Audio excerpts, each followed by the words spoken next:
तो अब तक तुमने देखा एक मोटे लड़के जिसको सब लोग बुली करते रहते थे, उसको एक नई बॉडी मिल जाती है जिसके साथ वो हर एक काम कर पाता है जो अपने पुराने शरीर के साथ नहीं कर पाता था। पार्ट 1 में हमने देखा था पार्क को नई सिटी एक्सप्लोर करते हुए, यहाँ पे अपनी नई पहचान बनाता है, अपने दोस्त बनाता है नए। पार्ट 2 के अंदर हमने देखा पार्क अपनी मोटी बॉडी के अंदर भी लोगों का दिल जीत लेता है जब वो उस लूजर गंगनम लैंडलॉर्ड से जोई को बचाता है, और बाद में जैक और वासो के साथ वो जिनकी गैंग को भी पे लेता है। दोनों पार्ट्स का लिंक इन डिस्क्रिप्शन। और आज मैं तुम लोगों के लिए 2 नहीं बल्कि 3 आर्क्स लेके आया हूँ। पर बिफोर वी बिगिन मैं फिर से बोल दूं, लुकिज्म के अंदर कुछ कैरेक्टर्स के मैं इंग्लिश नेम यूज करूंगा, और ह्यूंगसुक की जो मोटी बॉडी है उसको मैं पार्क बुलाने वाला हूँ, पतली वाली बॉडी को डैनियल बुलाने वाला हूँ। और ऐसा क्यों? क्योंकि माही भाई ने मेरे को ऐसा करने को बोला है। पिछले पार्ट मतलब पार्ट 2 के एंड में तुम लोगों ने देखा था जैक को उसके शूज मिल गए थे और किम उससे पूछ रही होती है साथ में पढ़ेगा, एंड जैक सेज पढ़ाई, ये कौन चिड़िया का नाम है? मेरे को भी नहीं पता। किम की बात सुनकर डैनियल को भी याद आता है कि उनके एग्जाम आ रहे हैं, उसे पढ़ना पड़ेगा, और इसके साथ शुरू होती है मिड टर्म आर्क। इसमें शुरू में ह्यूंगसुक अपनी दोनों बॉडीज के बारे में सोच रहा होता है कि वो मोटी बॉडी में जो चीजें नहीं कर सकता था वो अपनी पतली बॉडी में कर सकता है। He can run fast as wind, वो बिना एक्सरसाइज करे भी बहुत स्ट्रॉन्ग है। He is full of energy all the time. In short उसकी सेकंड बॉडी इज परफेक्ट। तो वो सोचता है कि उसकी सेकंड बॉडी का दिमाग भी ज्यादा बढ़िया है उसकी पहली बॉडी से। 2 हफ्तों में एग्जाम शुरू होने वाले हैं, तो उसको लगता है वो अपनी पतली बॉडी से पढ़ेगा और टॉप करेगा। पर जब जल्दी रियलाइज होता है बॉडी कोई भी हो भाई, पढ़ाई लिखाई में दोनों में बेकार है। क्या बोल रहे हो? रिलेटेबल हो गया मेरे लिए। एक दिन पढ़ाई करते डैनियल को उसकी मदर का कॉल आता है, और कॉल में बात करते करते वो सुन लेता है पीछे उसकी मदर को भी बोल रहा होता है कि आके टेबल साफ कर दो। जो सुनकर उसे समझ आता है कि उसकी मदद और पैसे कमाने के लिए अब रेस्टोरेंट में काम भी करने लग गई है, तो अब अपनी माँ के लिए भाई टॉप करेगा। और वैसा कर भी सकता है बिकॉज वो 2400 घंटे पढ़ सकता है। 2 बॉडीज का इस्तेमाल भाई बिल्कुल सही तरीके से करेगा। जो सब्जेक्ट्स के अंदर रट्टे मारने होते हैं वो अपनी मोटी बॉडी से रात में उससे रट्टे मारेगा, और जो समझने वाले सब्जेक्ट हैं वो स्कूल में किसी दोस्त से समझ लेगा। और कौन है ये दोस्त? वो है क्लास का topper, none other than our Rich J. और जे भाई की हेल्प भी करता है पढ़ाई में, और दोनों को साथ में देख के एक साइड क्लास की लड़कियां पागल हो रही हैं और दूसरी साइड क्लास का मॉनिटर फ्रस्ट्रेट हो रहा है, क्योंकि उसको लगता था डैनियल आवारा है, जैक और उसकी बुली के साथ घूमता रहता है। पर अब वो पढ़ रहा है, वो भी क्लास टॉपर जे के साथ, तो ये देख के भाई एक अच्छी गीली हो जाती है। पर हाँ, डैनियल खाली जे के साथ नहीं पढ़ता, वो स्कूल के बाद लाइब्रेरी जाके जी हो और ड्यूक के साथ भी पढ़ता है। और कुछ लड़कियां तो लाइब्रेरी में पागल हो रही हैं। डैनियल ने कुछ नोट्स लिख के भेजे छोटे छोटे पेपर पे, उसको अपना नंबर दे रही है, लिख रही है आई लव यू। पता है ये रिलेटेबल नहीं है, समझ गया मैं। हमें आगे पता लगता है कि ड्यूक अपनी क्लास में 5th आता है, एंड ऑल्सो अब वो पपरिका टीवी के ऊपर पॉपुलर भी होने लग गया। जिनको नहीं पता पपरिका टीवी क्या है, जाके लुकिज्म पार्ट 2 देख लो, तुम्हें समझ आ जाएगा। अबे लाइब्रेरी के अंदर जैक भी आता है, आया है मीरा के साथ था, और भाई के पढ़ने के इरादे तो बिल्कुल भी नहीं थे, पर आधे ही गुस्सा हो जाता है बिकॉज यहाँ पूरी गैंग मौजूद है, और ये लोग काफी शोर मचा रहे होते हैं, जिस वजह से अपनी असली गैंग थोड़ा गुस्सा होने लग जाती है, जो है बर्न नकल्स, वासो की गैंग। वो भी यहाँ पढ़ने आए हैं भाई, देख रहे हो, चाहे तुम गैंगस्टर भी हो पर पढ़ाई लिखाई जरूर काम आती है। अब रात में पार्क स्टोर में काम करते हुए पढ़ रहा होता है, और आज एक सरप्राइज गेस्ट आती है जो है जोई, and she is still calling bro a pig, और वो कुछ लड़कों की स्ट्रीम एंजॉय कर रही है। पर पार्क उसे बोलता है ओए निकल, फटाफट निकल। पार्क प्यार से बोलता है उसे कि तुम घर चली जाओ, कहीं ऐसा ना हो कि तुम्हारे साथ फिर से वो हादसा हो जाए, वो गंगनम लैंडलॉर्ड वाला हादसा। ये सुनकर जोई को काफी अच्छा लगता है कि ये पिग उसकी चिंता करता है, एंड शी आल्सो नोटिस कि पार्क इस टाइम पढ़ रहा होता है, और पार्क जोई को ये तो नहीं बता सकता कि वो मिड टर्म्स की पढ़ाई कर रहा है, वो बोलता है वो किसी एंट्रेंस एग्जाम की पढ़ाई कर रहा है। तो ये सुनकर जोई डिसाइड्स कि वो आज से पार्क को पढ़ाएगी, मतलब उसके साथ पढ़ेगी, और ये इंटेंशनली दिखा रही है अपने पक्का। वैसे जोई is not just a regular student, she is topper in maths. तो अब से रात को रोज 2-3 घंटे भाई पढ़ाई करेगा मैथ्स टॉपर के साथ। पर ने डिसाइड करा था कि रट्टे वाले सब्जेक्ट्स को रट्टा मारेगा रात के टाइम पे, और मैथ्स तो रट्टे वाला सब्जेक्ट नहीं है, अनलेस तुम मेरी तरह हो जो अपने मैथ्स के एग्जाम में भी रट्टे मारने की कोशिश कर रहा होता है, फिर अपने भाई से पकड़ा जाता है, फिर उसका भाई उसे कूट देता है। स्टोरी टाइम भी है मेरे पास इस चीज का, एक लिंक इन डिस्क्रिप्शन, मजेदार है, देख लेना बाद। खैर अब मैं तुम्हें पार्क का पूरा टाइम टेबल समझाता हूँ। स्कूल में वो जे के साथ पढ़ेगा, फिर उसके बाद लाइब्रेरी में ड्यूक और जीहो के साथ, फिर रात में जोई के साथ, और जोई के जाने के बाद वो रट्टे वाले सब्जेक्ट का रट्टा मारेगा। ऐसे कुछ दिन चलता है, और एक दिन जे डैनियल को कुछ सीडीज और बुक ऑफर करता है पढ़ने के लिए, जो काफी यूजफुल होने वाले उस एग्जाम के अंदर। फिर वो लाइब्रेरी में पढ़ने आता है ड्यूक के साथ, and again people are talking shit about Duke. बोले डैनियल और ड्यूक का रिलेशनशिप तो कोई रॉयल्टी और स्लेव वाला है, पर ड्यूक की मेंटालिटी सबसे स्ट्रॉन्ग है, इसलिए उसे घंटा फर्क नहीं पड़ता कि लोग क्या बोलते हैं। ऐसी मेंटालिटी होनी चाहिए तुम लोगों की भी। फिर रात में पार्क जोई के साथ पढ़ता है, एंड आई नो जोई के जाने के बाद ये क्या करता है। खैर ऐसे कुछ दिन और चलता है, फिर फाइनल एग्जाम का दिन आता है, और एग्जाम के दिन भाई को हर एक क्वेश्चन क्वेश्चन का आंसर आता है जो उसने पढ़ा होता है जे और ड्यूक के साथ, वो सारा एग्जाम में आया होता है और भाई सबके आंसर अच्छे से कर देता है। फिर नेक्स्ट डे होता है इसका मैथ्स का एग्जाम और भाई को मैथ्स याद ही नहीं है, भाई को तो एक पोम पोम याद आ रहे हैं। ये सोचता है चलो मैथ्स नहीं और सब्जेक्ट में तो मेरे अच्छे मार्क्स आ जाएंगे, और सोचते सोचते गलती से सो जाता है और अपनी मोटी बॉडी में घर में उठ जाता है और ऐसे जस्ट चेक करने के लिए अपनी बुक्स देखने लग जाता है कि इसने कौन सा आंसर सही करा है कौन सा गलत करा है। इसे पता लगता है कि इसने कुछ फॉर्मूला वगैरह गलत कर दिए और वो देखते देखते फिर से सो जाता है और अपनी स्लिम बॉडी के अंदर स्कूल में उठ जाता है जहां पे ये करंटली एग्जाम दे रहा है। ये अपने आंसर शीट को देखता है, रियलाइजेस मैं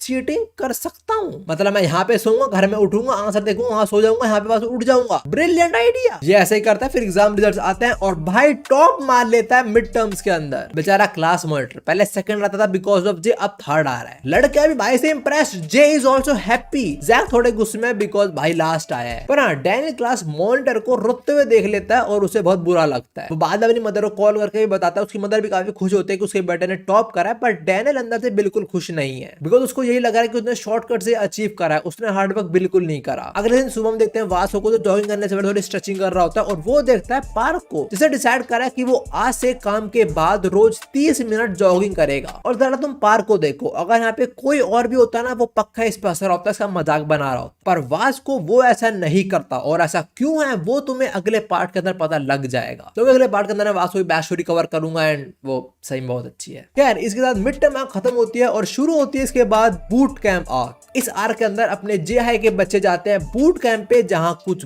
बहुत गलत होगा। हम देखते हैं अपनी गैंग, डैनियल सब लोग रेडी है बूट कैंप पे जाने के लिए। काइंडा तुम स्कूल ट्रिप मान लो इसको। और पास्ट के अंदर डैनियल के लिए कभी भी स्कूल ट्रिप अच्छी नहीं गई है बिकॉज तब भी लोग उसे बुली कर रहे होते थे। इवन बस में वो पहले सबसे आगे टीचर के साथ बैठता था, स्टूडेंट से दूर, ताकि वो लोग परेशान ना करे उसे। और इस बार भी वो आगे आकर टीचर के साथ ही बैठ जाता है। And wait a second, is this a bra bro, what are you wearing? वह जब डैनियल आगे बैठा होता है टीचर के साथ, तो टीचर भी सोच रहा होता है ये मेरे साथ क्यों बैठा है, कोई बेट वेट हारा है क्या? पर बहुत जल्दी उसके दोस्त के पीछे बुला लेते हैं और देखते देखते पूरी गैंग पीछे असेंबल हो जाती है अपनी। जो लोग कुछ गेम वगैरह खेलते हैं जहाँ पे जैक को मीरा को हिट करना है हाथ पे, and as soon as bro touches Meera's hand bro says so soft, soft या हार्ड। तो जैसे मैंने बताया अपना पूरा जे है जा रहा है बूट कैंप पे, तो हम देखते हैं एक और बस में जहाँ पे आर्किटेक्चर के बच्चे हैं जो पूरी वास हुई गैंग है और यहाँ पे काफी डेंस माहौल है। तो माहौल को थोड़ा लाइट अप करने के लिए थोड़ा नाच गाना करना शुरू हो जाते हैं, पर अगले सेकंड सारे रोने लग जाते हैं बिकॉज ये देखते हैं इनके साइड में ब्यूटी डिपार्टमेंट की बस जा रही है जहाँ पे काफी सारे लड़कियां और बस एक ही लड़का है। Now that right there is unfair, very unfair. बीच में लोग एक जगह रुकते हैं जहाँ जैक मीरा को इंप्रेस करने की कोशिश करता है पंचिंग मशीन पे हाईएस्ट रिकॉर्ड सेट करके, पर उसका रिकॉर्ड विंजिन तोड़ देता है। ये वही है जो रैप करता है और ड्यूक से हार गया था वो स्कूल फेस्टिवल के अंदर। विंजिन थोड़ा मजाक बनाता है जैक का, इनफैक्ट वो ये तक बोल देता है कि तू खुद को मर्द बोल कह सकता है। ये कुछ ज्यादा बोल दिया इसने, तो जैक हैमर वाली गेम के अंदर विंजिन का रिकॉर्ड तोड़ देता है और फिर उसे बोलता है तू खुद को मर्द कैसे बोल सकता है बे। ये दोनों दूसरे को गाली देना शुरू कर देते हैं, पर अगले सेकंड रोने भी लग जाते हैं बिकॉज इनकी गेम के अंदर एंट्री मारता है वास्को और डैनियल। दोनों पंचिंग और हैमर मशीन ट्रैक करते हैं और दोनों मशीन तोड़ देते हैं। इसके बाद ये लोग आगे बढ़ते हैं और फाइनली बूट कैंप पहुंच जाते हैं जहां दो इंस्ट्रक्टर इनका वेलकम करते हैं। अब ऑफ कोर्स तुम समझ चुके हो यहाँ पे क्या होने वाला है। स्मार्ट वाले इंस्ट्रक्टर पे सब लड़कियां मरने वाली हैं और मोटे वाले को घंटा कोई भाव नहीं देगा। जो इंस्ट्रक्टर्स इनका बैग चेक करते हैं बिफोर लेटिंग देम इन, और इन सालों ने प्रिंगल्स के डब्बे के अंदर दारू छुपा रखी है और चिप्स के पैकेट के अंदर सिगरेट्स। और हाँ सारी लड़कियां मर रही हैं उस स्मार्ट इंस्ट्रक्टर पे जो दूसरे वालों को बिल्कुल पसंद नहीं आ रहा, पर उसके थ्रू में पता लगता है कि ये स्मार्ट इंस्ट्रक्टर का नाम है ज़्यूस और ये एक पार्ट टाइमर है, मतलब ये परमानेंट इंस्ट्रक्टर नहीं है। और मैं चीज बोलूंगा और चाहूंगा तुम खुद समझो कि स्टोरी के अंदर क्या होने वाला है, और वो ये चीज है कि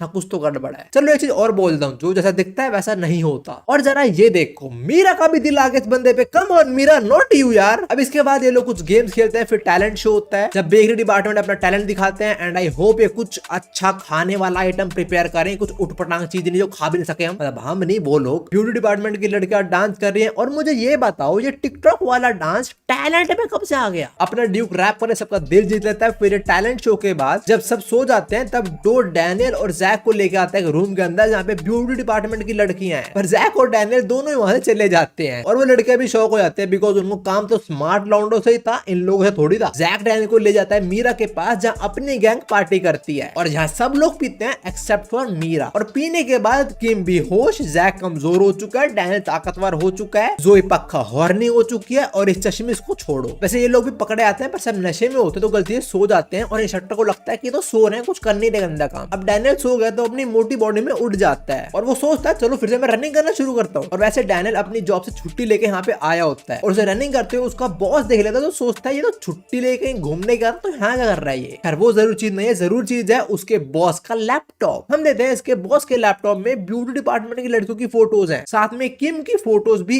इवन मीरा की फोटो भी जब वो कपड़े बदल रही होती है। कोई तो फोटोज अपलोड करा है लड़कियों की, कहीं ये पार्क का बॉस तो इविल नहीं है, मजाक कर। अब बूट कैंप का सेकंड डे शुरू होता है, डैनियल उठता है, उसके मुंह पे कुछ मार्कर चले हुए हैं और ये देखो इसको गोरे से काला ही बना दिया, ब्रोकन सीधा एन वर्ड नाउ। अब सेकंड डे लोग काफी सारी एक्टिविटीज करते हैं और मीरा नोटिस करती है कि जो मोटा इंस्ट्रक्टर है वो पूरे टाइम उसको ही घूरे जा रहा है। रात में वास्को अपने दोस्त साथ पिलो फाइट खेलता है और सबकी माँ बहन नहीं कर दी उसने। और तो रात में मीरा और जैक बाहर घूम रहे होते हैं और डैनियल सो जाता है। और अब हम आते हैं इंस्ट्रक्टर्स पे, जहाँ और सारे तो मजे ले रहे हैं पर जो मोटा शटर जिसका नाम है वॉन बिन वो भी अपनी ड्यूटी पे है और हमें उसका फोन दिखा जाता है और उसके फोन के अंदर है मीरा की वो सेम फोटो और वो बोल रहा होता है मुझे इस लड़की को ढूंढना पड़ेगा। और यही मीरा को दिन भर देख भी रहा था, तो यहाँ क्या गड़बड़ है तो थोड़ा समझ रहे हो शायद। ये वॉन बिन मोटे वाला इंस्ट्रक्टर पहुंचता है वेयर हाउस, जहाँ वो देखता है ज़्यूस और मीरा को साथ में और मीरा ज़्यूस की कुछ हेल्प कर रही होती है सामान रखने में। हाँ मुझे पता है मीरा जैक के साथ घूम रही थी पर यहाँ पे रातों घूमना अलाउ नहीं होगा। ज़्यूस ने उन्हें पकड़ लिया और उसने बोला मीरा तेरी पनिशमेंट है, तू मेरे साथ काम करेगी। ज़्यूस यही सब बता रहा होता है कि मीरा यहाँ पे कैसे आई, पर वॉन बिन उसकी एक नहीं सुनता और उस पर अटैक कर देता है। वॉन बिन उसको मारने लगता है और इस सब के बीच में उसका फोन गिर जाता है जिसके अंदर मीरा देख लेती है उसकी फोटो और तब मीरा सबसे बड़ी गलती कर देती है, वो वॉन बिन को धक्का दे देती है और ज़्यूस को उठा देती है। अब देखो डैनियल यहाँ पे सो रहा है और पार्क उठा हुआ है, वो रनिंग करने गया था पर उसके बॉस ने उसे पकड़ लिया और उसके बॉस उसे कुछ छोटा मोटा काम कराने लग गए। पर उसी के बीच पार्क कुछ देख लेता है, वो देखता है एक मोस्ट वांटेड ऑफेंडर्स की लिस्ट जहाँ पे ज़्यूस भी है और ज़्यूस उसका फेक नेम है, रियल नेम है इसका हीमिन किम और ये एक रेप।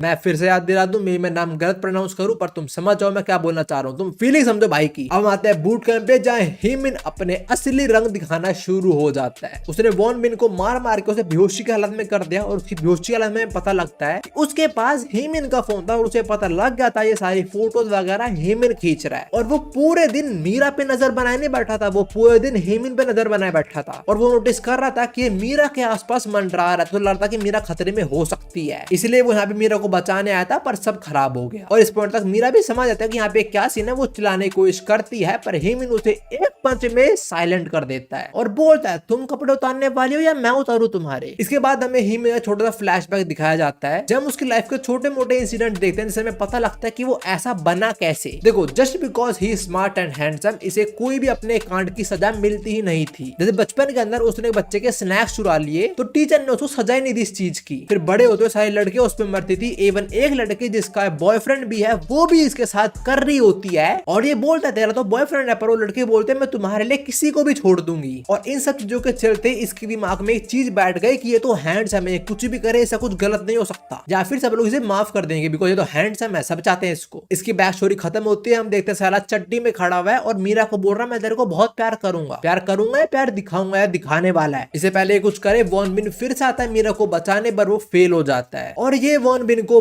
बहुत ब्रूटली मारता है, उसके दांत तक तोड़ देता है। मीरा बस चिल्ला रही होती है हेल्प हेल्प, ये हीमिन उस पर अटैक करने वाला होता है पर Won Bin is not done yet. उसके पास एक विसल होते है वो भी बजा जाता है, ये सोचते है कोई सुन के यहाँ पे आ जाएगा पर अभी तो कोई नहीं आता और उसके विसल बजाने की सजा हीमिन उसे जरूर देता है। उसकी विसल उसके मुंह में घुसा के इसे और पीटता है। दूसरी साइड हम आते हैं जैक पे जो किम और जो से पूछ रहा होता है कि मीरा अब तक आई नहीं वापस रूम में। वो बोलते नहीं शायद किसी और का तो ड्रिंक व्रिंक कर रही होगी, पर जैक नोस मीरा ऐसी लड़की नहीं है। तो जैक उसे ढूंढने निकल जाता है और तभी जोई को फोन आता है पार्क का स्टोर से। वो बोलता है मेरे को तेरा नंबर डैनियल ने दिया था और अभी बहुत बड़ी इमरजेंसी है, जा और डैनियल को उठा दे। जो यही करते वो डैनियल को उठा देते हैं पर वो सोच रहे कि डैनियल ने इसको मेरा नंबर दिया, क्या ये मेरे को लाइक करता है, मतलब मोटा अपना पार्क पिगी जिसको बोलती है। पर अगर डैनियल ने इसको मेरा नंबर दे तो अगर डैनियल मेरे में इंटरेस्टेड नहीं है बहन उससे जरूरी काम है हमारे पास अभी। डैनियल उठते पुलिस को फोन करके सब कुछ इन्फॉर्म कर देता है पर ये लोग जहाँ पे हैं उसे नियरेस्ट पुलिस स्टेशन इस टाइम 30 मिनट की दूरी पे है, तो पुलिस को आने में थोड़ा टाइम तो लगेगा। और जैसे डैनियल की कॉल कट होती है पुलिस के साथ तभी डैनियल को आवाज आती है उसके साइड में कुछ गिरा है। वो देखता है जैक खड़ा है वहां पे and bro is pissed. Daniel सामान्य बात है जैक गुस्से में क्यों है पर वी नो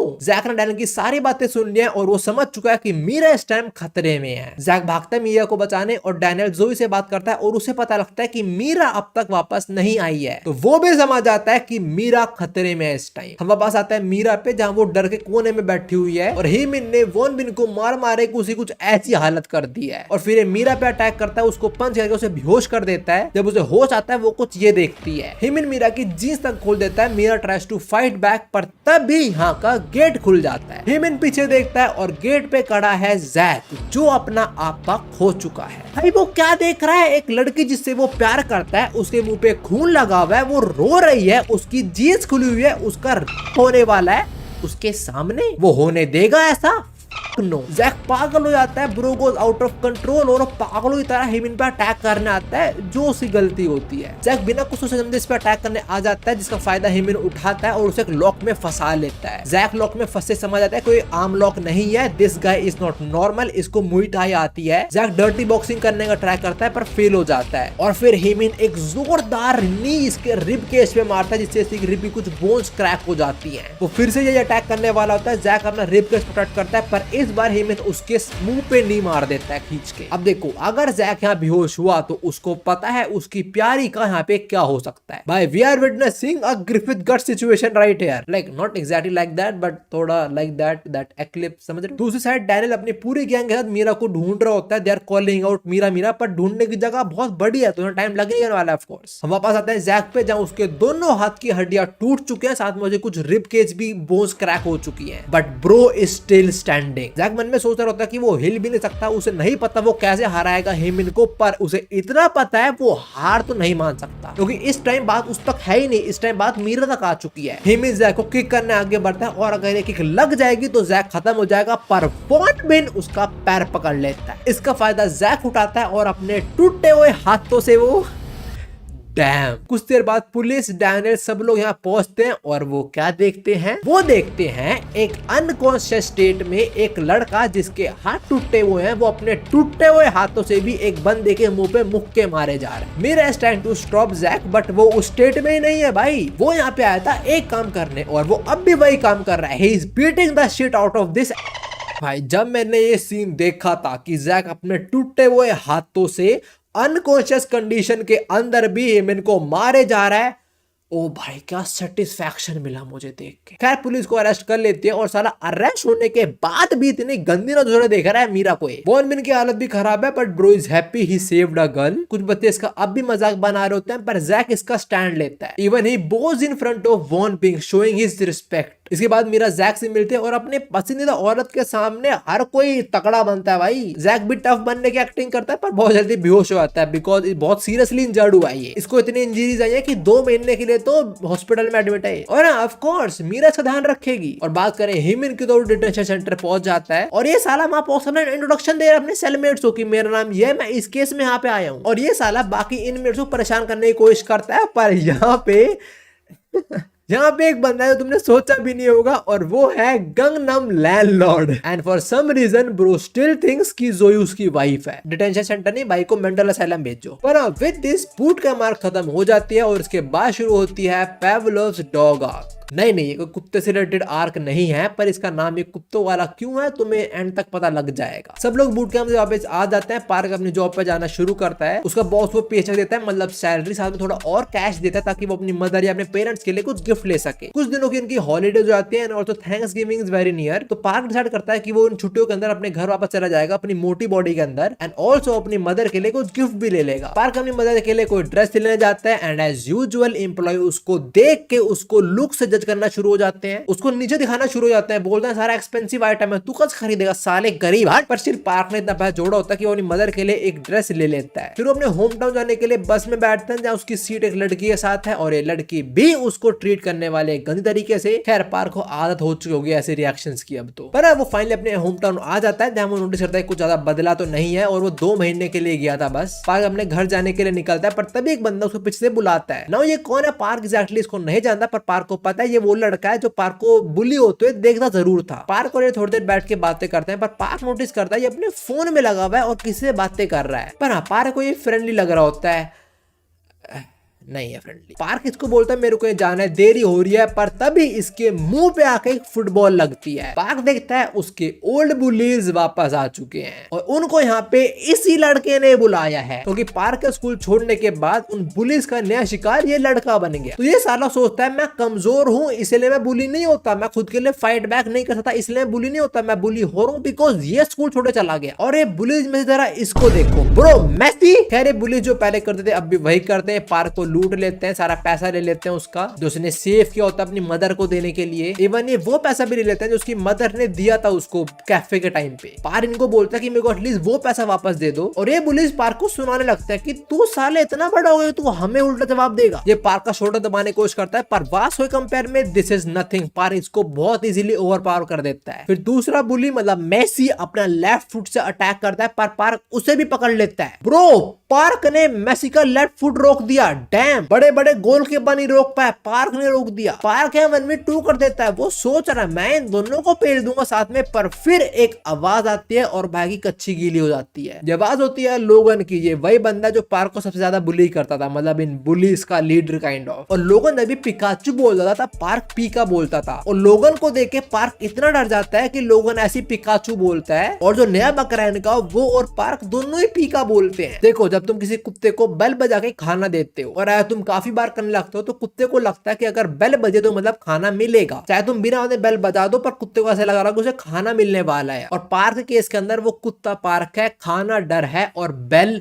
लोगन है। मतलब लोगन जब भी आसपास होता है उसकी प्रेजेंस ही काफी होती है पार्क को डराने के लिए, चाहे वो कुछ भी ना करे स्टिल पार्क की फटी जाती है। लोगन के सामने पार्क कुछ नहीं बोल पाता। पार्क ने जिस लड़का हाथ पकड़ा था वो पार्क को लाते बजाना शुरू करता है और पार्क बस खुद को डिफेंड कर रहा होता है, वो फाइट बैक भी नहीं कर पाता। और वो बोली जिसका पार्क ने पैर पकड़ लिया था वो लड़की को बोल रहा होता है तुझे पता ना मैं राइट फुटर हूँ, नहीं नहीं नहीं मैसी हमें पता तो लेफ्ट फुटर है। खैर लोगन यहाँ पे पार्क को पेलता बेलता नहीं है पर पैसे लेके चला जाता है। वो बोलता है वैसे भी तू स्कूल छोड़ के जा चुका है और मैं तेरे को फ्री करता हूँ पैसों के बदले, वैसे ही मेरे पास नया बकरा आ चुका है, जा तू एंजॉय कर मेरी जिंदगी। लोगन चला आता है, वो बुलीज भी चला आता है पार्क के मुंह पे थूक के। पार्क थोड़ा खुश होता है कि चलो अब वो लोगन इसको परेशान नहीं करेगा, और जो लड़की पार्क को उसकी मदर गिफ्ट भी वापस कर देती है, वो नहीं लेती वो ड्रेस। थोड़ी बहुत सिंपैथी हो लड़की के अंदर। अब हम जे को देखते हैं जो नहीं कुछ गलत काम नहीं कर रहा लौंडा, बिलीव मी। वो अपने पेरेंट्स से बात कर रहा है, उसके पेरेंट्स बोल रहे हैं काश तू हमारे पास घर में वापस आया होता, पर अगर तू आता तो तू और बाकी लोग सारे अनकंफर्टेबल हो जाते,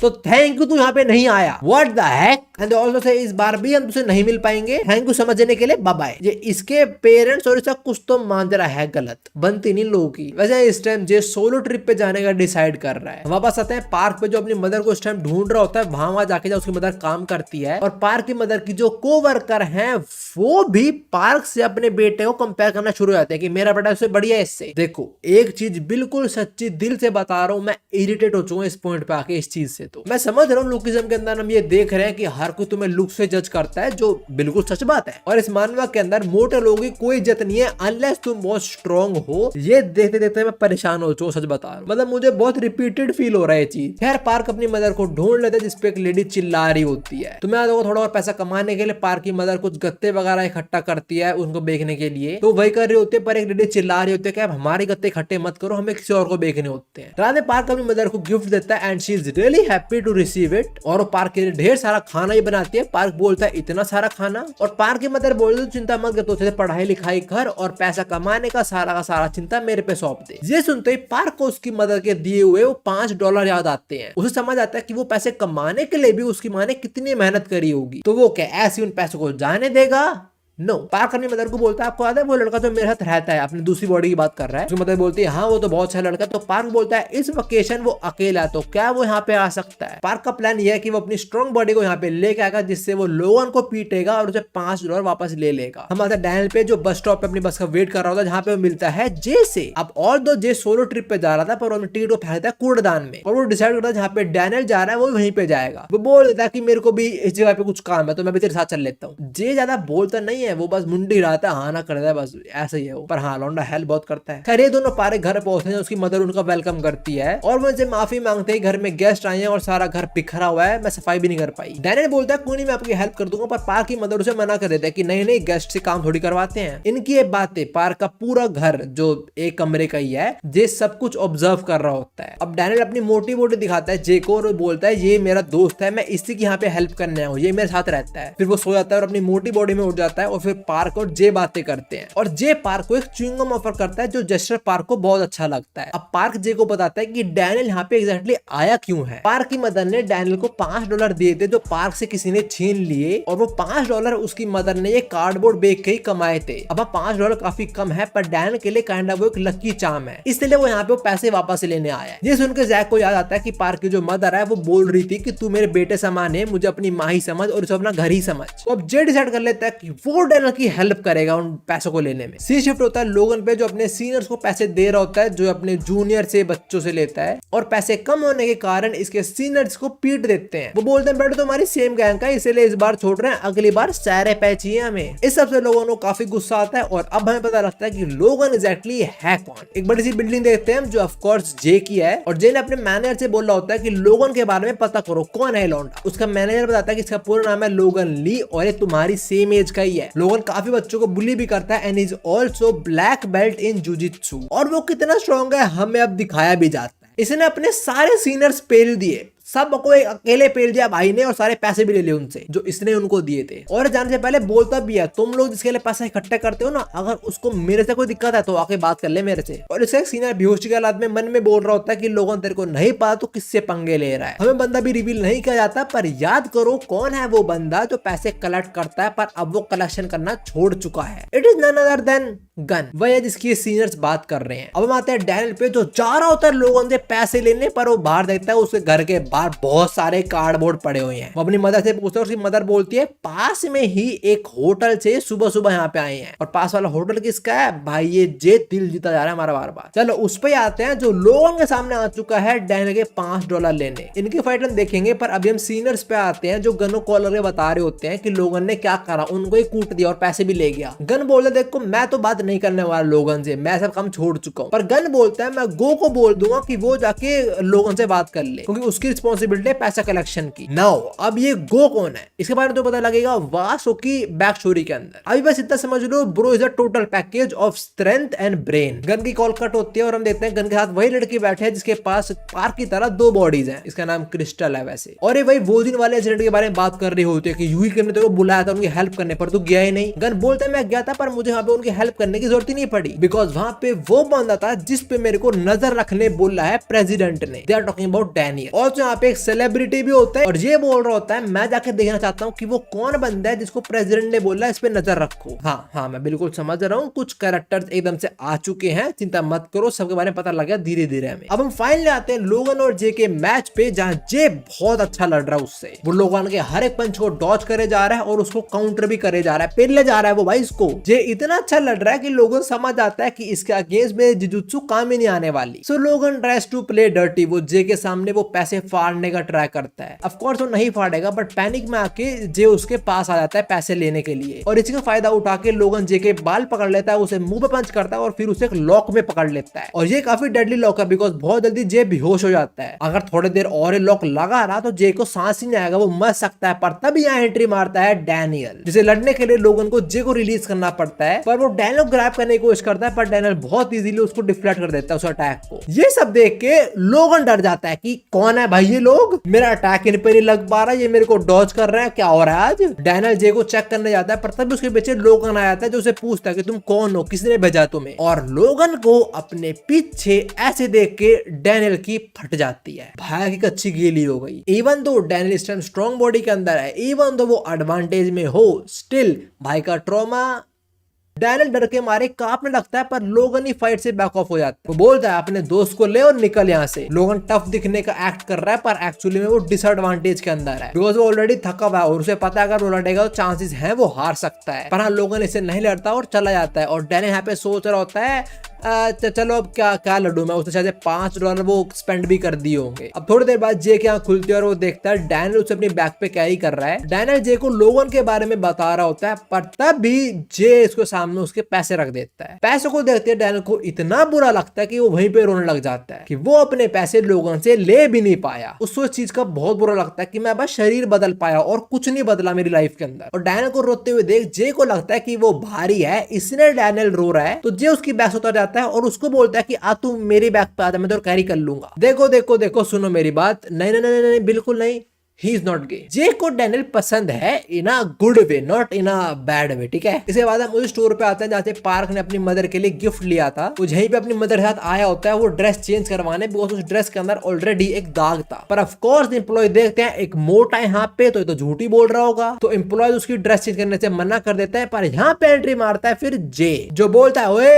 मेरा भाई है वो, फटाफट काम करो भाई का। नहीं, जे कुछ बोलता नहीं पर वो हेल्प कर देता है बस पार्क की। अब कुछ दिनों बाद का सीन हम देखते हैं वास को ट्रेनिंग कर रहा है जिम में लौंडा, और उसके पास आया है पार्क, जो बोलता है वास को मेरे को ट्रेन करो प्लीज। पार्क अपनी बॉडी चेंज करके स्ट्रॉन्ग हो सकता है पर उसे मेंटली भी स्ट्रॉन्ग होना है। लास्ट लाइन देते हैं लोगन को, जो ये सोच रहा कि वो दो लौंडे कौन थे, उन्हें किसने भेजा था। फिर वो अपने पिकाचू के साथ मजे करना शुरू हो जाता है और इसी के साथ ये आर्क भी खत्म हो जाती है। अब देखो नेक्स्ट वीडियो के अंदर मैं 3 आर्क कवर करने वाला हूँ और नेक्स्ट वीडियो की शुरुआत ही खतरनाक होने वाले है, बिकॉज हम शुरुआत में देखेंगे वासो का पास्ट। हेलो मैं सभी के लिए वीडियो दी थी, now you can watch more videos right है। मैं तुम लोग यहीं पे मिलता हूँ, सायोनारा।